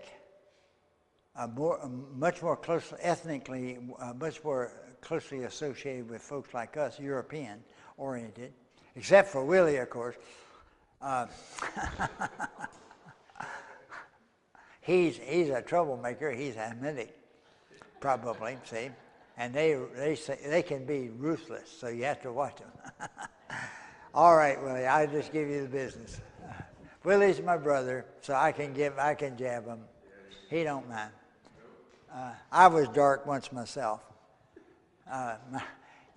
You know, when I grew up in Kentucky, my dad was a farmer, and we raised tobacco. And you know, when I was in high school, I took off a day each week and worked on the farm. I mean, that was typical. That's what you did. And so I had to do it. And the school just they accepted it. If you kept up with your work, they didn't complain. And so I'd work out in the fields. And in those days, you know, it's summertime, hot. I never wore a shirt. And I tanned very readily. And in my high school picture, now our high school is in Hodgenville, Kentucky, which is 5 miles from the national park of birthplace of Abraham Lincoln. And so there's a big, his cabin, actually it's a reproduction, but whatever. It's a long, you know, staircase. I think they got a step for every state or union or something on it. I'm not sure how they did that, but whatever. Anyway, our class pictures was taken on those steps. And so they got us all out there and took class pictures. And, you know, we're in I guess our gowns and all that stuff. And there's 2 black guys in that picture. And one of them was Bob Thomas, and he was black. The other guy was me, because that's how dark I was. That's how dark I was. So anyway, I'm not ethnically oriented. So anyway, these guys are Semitic and Hamitic, and they cut your head off. It's not a new thing over there. Okay, let me go further, see if we get, sorry.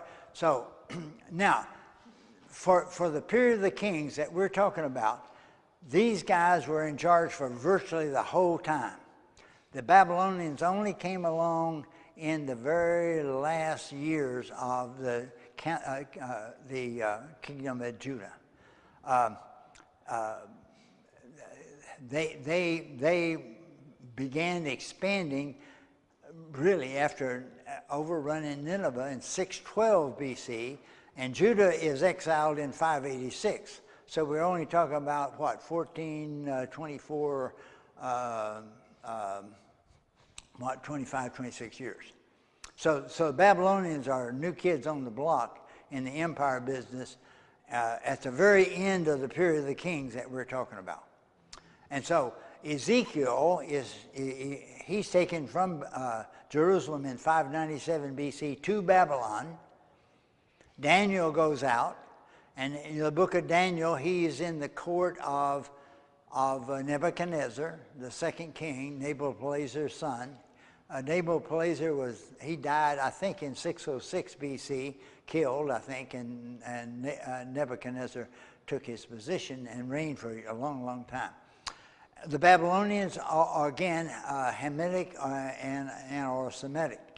And their period of dominance, notice they didn't hold on very long, 612 to 539. Most empires lasted much longer. Their chief city, of course, again, Babylon on the Euphrates, about 50 miles from Baghdad today. Central Mesopotamia along the Euphrates River. And there you can see the orange coloring. They expanded over virtually the same area of the Assyrians. Now, I saw a map over here that had them going down into Egypt, but Egypt actually paid tribute to them, but they never really conquered Egypt. So this map is more realistic. It expands them down below into Israel, but not over into Egypt itself, although the Egyptians did pay tribute to them.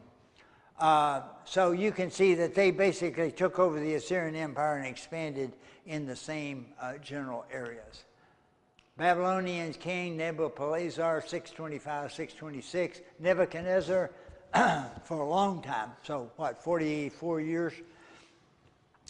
Nabopolassar was probably, Nabopolassar was the daddy of the Thane and led the original conquest, and his son inherited, was a very able administrator and very effective king for a long time.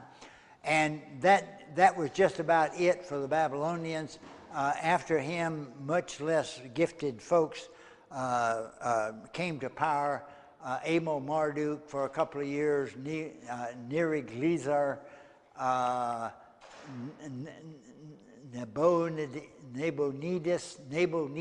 Nebo is one of the gods, Nabonidus, I guess. And he's the last one of this sequence. He has a co-ruler called Belshazzar, and we see Belshazzar in the book of Daniel. You remember the account of Daniel where they had a writing on the wall without hands, and that was Belshazzar, the co-ruler that experienced that. So and they were overrun by the Persians. The Persians would be to the east of them, and so we won't get into that empire because that's past the period of the king. So you'll pick that up in a subsequent course studying the prophets. Okay. Oops, that's all I got. Questions on that? I'll back it up if anybody needs to see something. I think all of those dates and stuff are all in your notes probably. So, and the Babylonians were very much like the Assyrians in that they were very, very ruthless. They didn't. Another characteristic of these guys. Whenever they conquered a country, they intended to utterly destroy every aspect of their society. And so what they did is they would take the leading families, leading men, families, whatever, of the kingdom that they conquered, the whole upper crust. They would take them and move them, just be a population transplant into another nation. And then they take from another nation and move them over here, the leadership. So they had just a mix. And by doing so, they utterly destroyed all cultural aspects of that established society. So the society so they reigned by fear, and that's how we come up with the Samaritans, the Samaritan people, because the Samaritans were people. The leadership for other nations were brought to Samaria and planted. The leadership of the northern kingdom of Israel, all the tribes of the northern tribes, they would have been carried off into other countries and planted. And so you end up with the so-called half-breed type people that we know as the Samaritans, which, by the way, are still there today. I mean, right next to Kedemim, within a few miles, is the Samaritan village, which is there. And they keep the books. I think Israel has made them citizens of the state of Israel now, probably. Whatever. They keep Torah. They have actually a Passover sacrifice, all kinds of stuff. Whatever. Not really, but they're Samaritans. Pardon? You know, the West Bank, quote unquote, is also called Judea and Samaria. Well,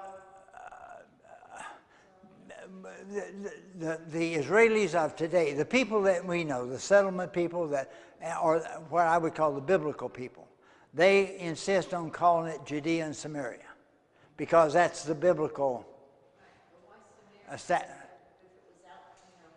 Well, it was Samaria before there were Samaritans. Because the father of Ahab, Omri, I think his name was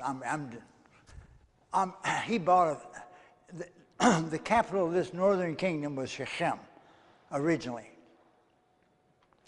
And Omri built a new town, Samaria, Samaria, and made the capital there. Okay, it goes by there. It is within 5 or 10 miles of Kedemim also. It's close by. I've never been there, but I know it's close by. And so Omri did that. Ahab and Jezebel reigned in that town, in that city.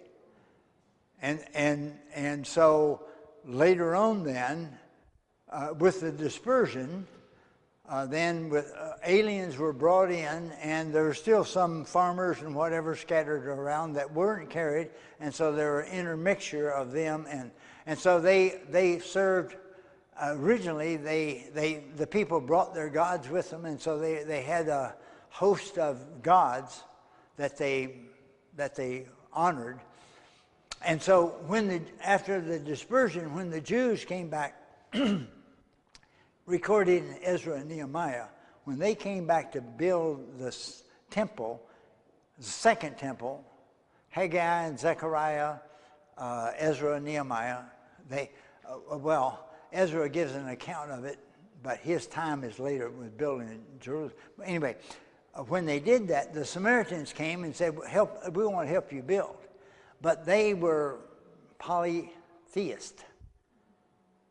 They did honor the God of Israel, but alongside of others. And so the Jews now, who had been burned because of idolatry and got exiled, they said, no, we don't have any part of that.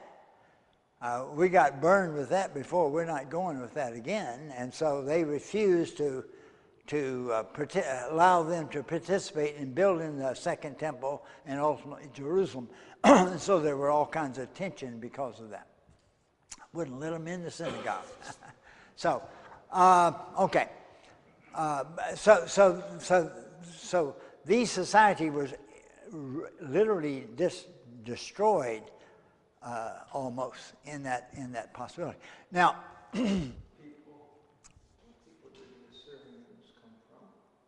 Pardon? Before the Assyrians came about, what were the name of the people before them? You mean in that area? No, I mean the people that was maybe one of the ites, you know? Well, but in the area of Israel, it would have been just the tribes. They controlled the whole area. I mean, you know, we saw on the map, you know. They're always referred to the Assyrians. They always referred to them as that. I thought maybe they had. Oh, I have no idea.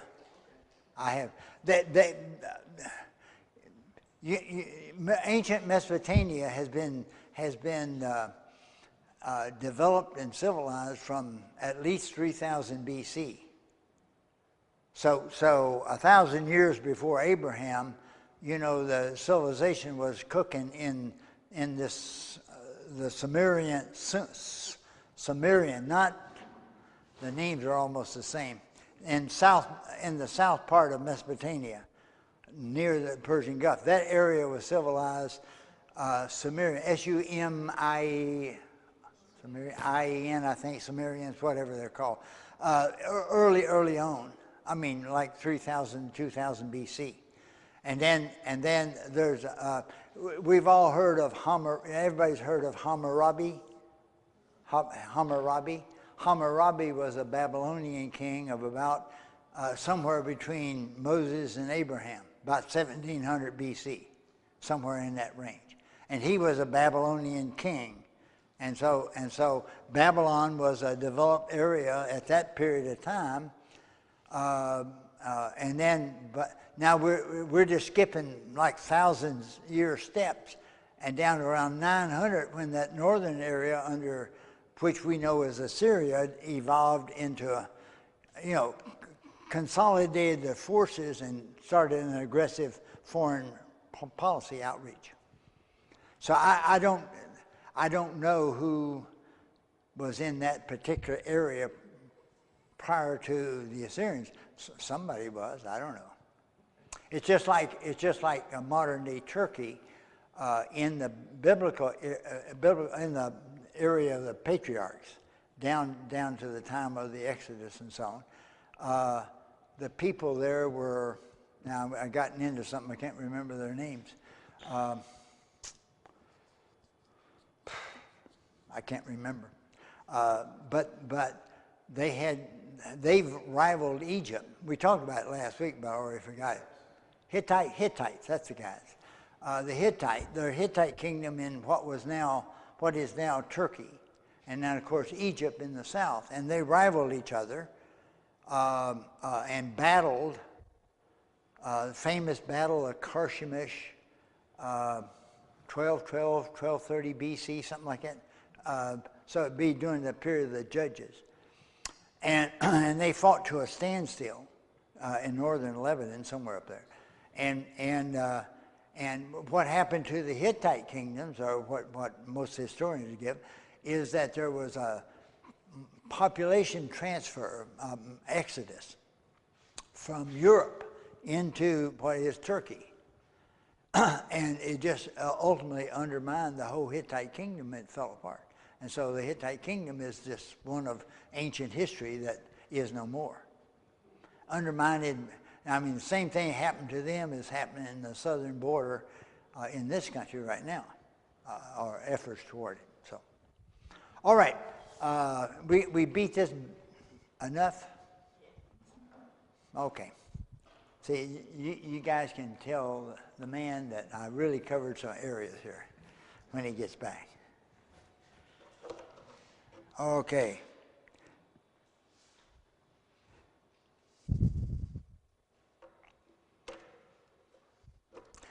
Now, when you study through this period, there's a few things I wanted just to kind of get you to look for, because there's some real intriguing stuff. Everybody knows about Ahab and Jezebel.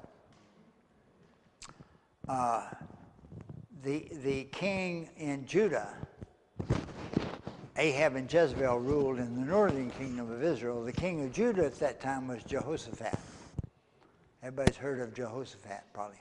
All right, Jehoshaphat was by and large a really effective, good king.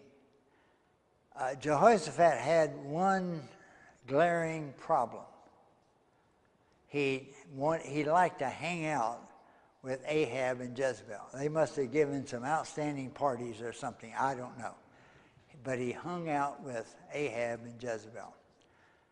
Jezebel was the daughter of a priest of Baal.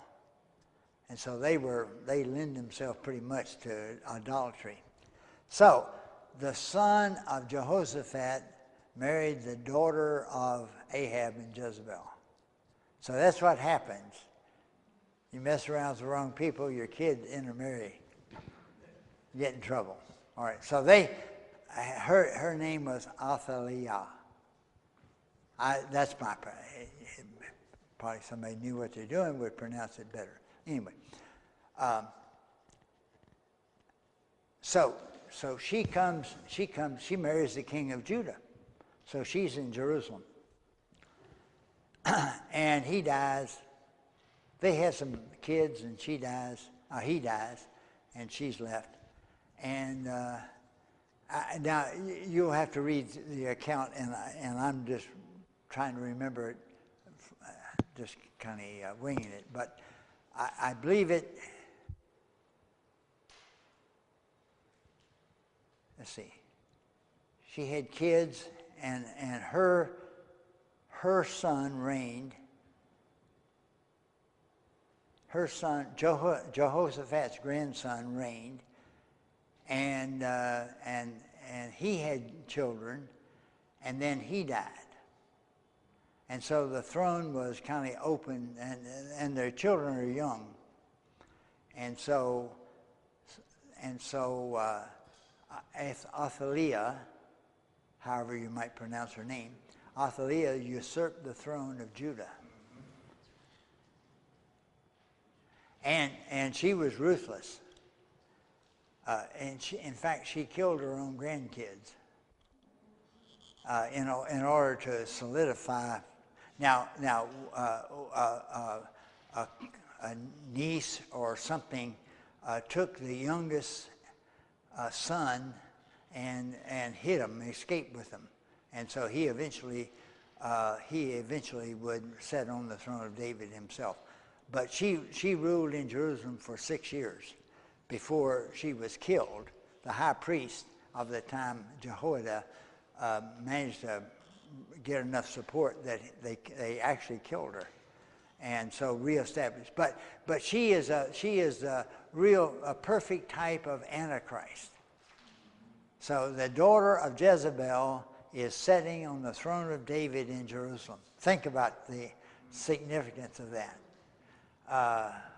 And like I say, she was utterly ruthless because, I mean, I can imagine politically struggling to maintain power or something, but killing your grandkids probably would be a little bit out of the question for most of us. But that's what she did.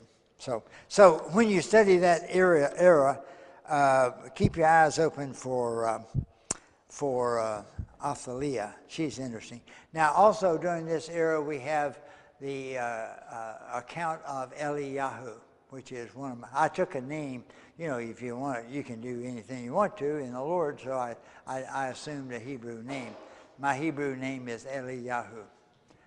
My God is Yah. That's what that literally means. My God is Yah. You remember the test that Elijah had with the prophets of Baal.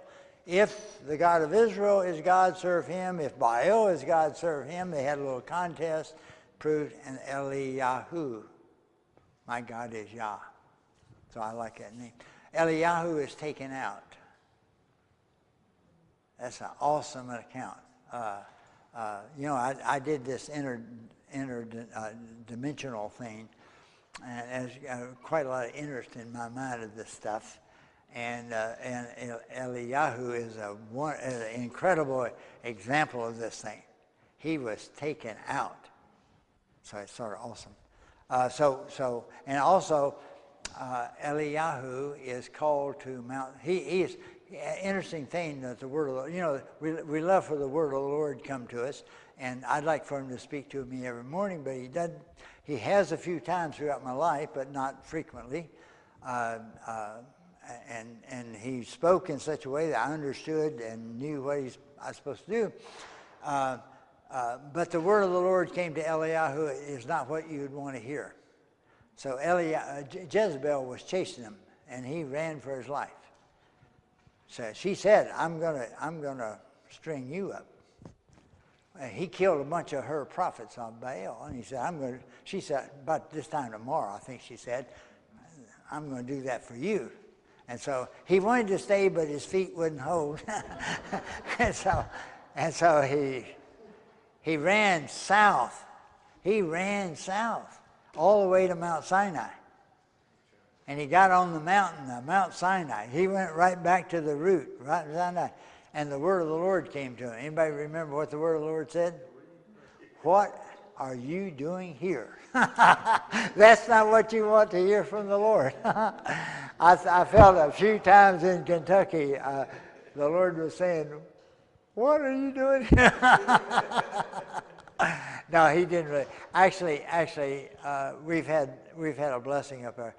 Not a blessing in no fellowship, but the Lord has blessed us in every way, and so I believe affirmation of the leading, but it's pretty dry spiritually in those parts. But anyway, you don't want to hear, what are you doing here? So anyway, okay. Pardon? Now, there's also, and I'm sure Pastor Diaz will get this when you get there, because he loves this one too, is 2 Chronicles 20. Judah is threatened by, I don't know, Moab, I think, maybe 2 or 3 different armies coming against them, and they all fast and pray. He calls a fast and pray. This is not Jehoshaphat. What is? I've forgotten the king. It doesn't matter.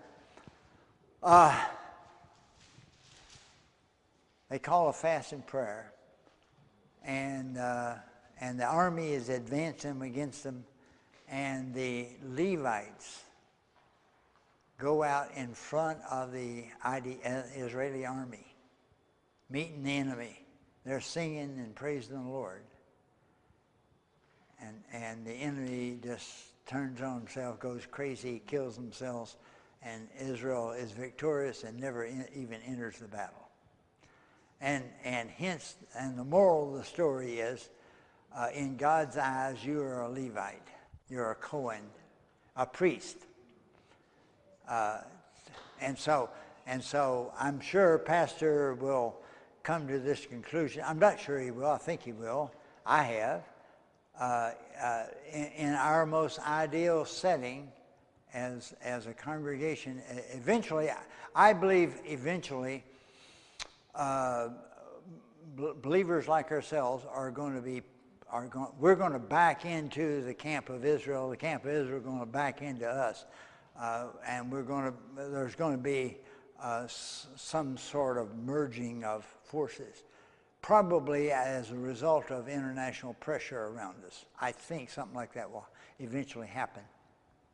Maybe it'll happen in my lifetime. Maybe it won't. Doesn't matter. And our task will be as Levites, and that's our job. That's who we're called to be. We're not talking about replacement theology. And not, if there's people DNA identified Levites, they'll function in their regular role, and that'll be fine. But we're talking about a spiritual functioning, and that's what they did in 2 Chronicles 20. They believed the Lord, and they went out praising the Lord, trusting the Lord, and the enemy turned on himself and was destroyed. So look for that one. That's a good one. Okay, I think we beat that enough. We've done a good job. That's good enough for a night. We'll just call it a night. Take the rest of the day off.